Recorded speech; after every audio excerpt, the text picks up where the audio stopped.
Hey YouTubers, what's up? It's me, yours truly.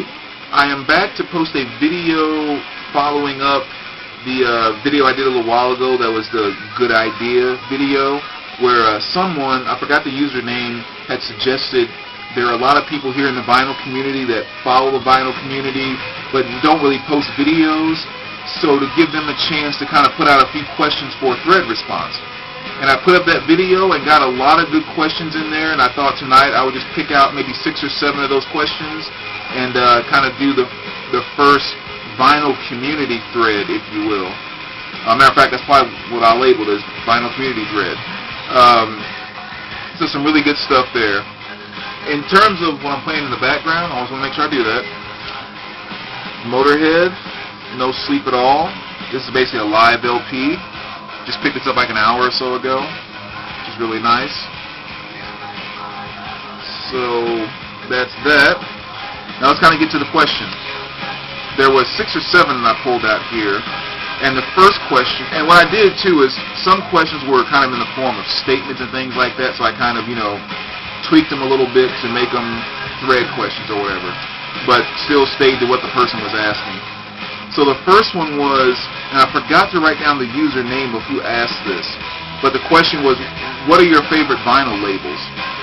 And I would say let's kind of put that, show 3 of your favorite vinyl labels. So that's question number 1. Question number 2 was from Lead Balloon 83, and basically what he said and what he emailed to me was, there's a lot of genres that we don't show quite as much in the vinyl community. So one of the ones he asked about was the blues genre. So the question is the request is, just show us 5 good blues albums that you have in your collection. So that's pretty simple and to the point. Question number 3, which is also from Lead Balloon 83. What genre do you feel you haven't developed enough in your collection? So that's question number 3. Moving on to question number 4. That comes from Dimebag Dave, who is someone I just want to kind of put my 2 cents in here.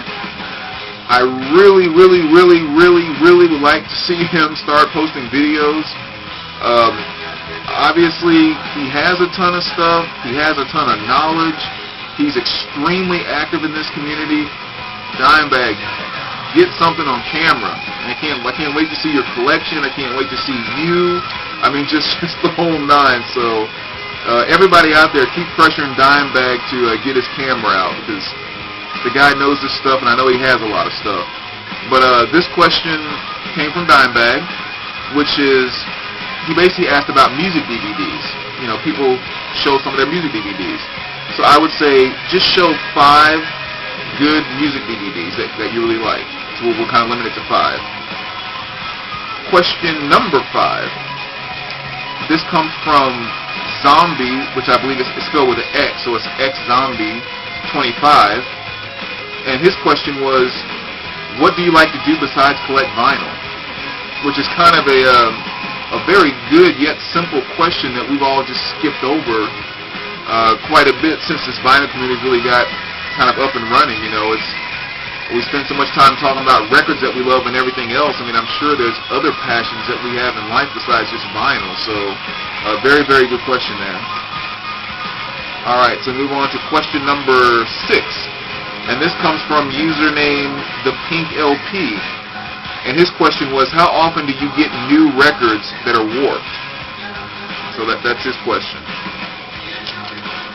And last question, question number 7, which I thought was probably the one I was looking most forward to in this first thread, came from Classic Metal Fan 22, and his question was, if you could steal one album from a collector here on YouTube in the vinyl community, what collector and what album? And I would say that's such a good question. Let's expand it out to 3. If you could steal 3 albums from 3 different users or 1, whatever, which 3 albums would you steal out of the vinyl community here on YouTube? So a really good question there. So anyway, that's the first batch there. As I mentioned before, there was tons of others that were on there too, and with future threads, we'll work those in. And yeah, let me know what you guys think. And of course, I'll post my response pretty soon, and we'll kind of go from there. All right, but thanks all you guys for throwing those questions out there. There's some really good stuff, and definitely enough thread questions to keep us going for quite some time. So take care, YouTubers.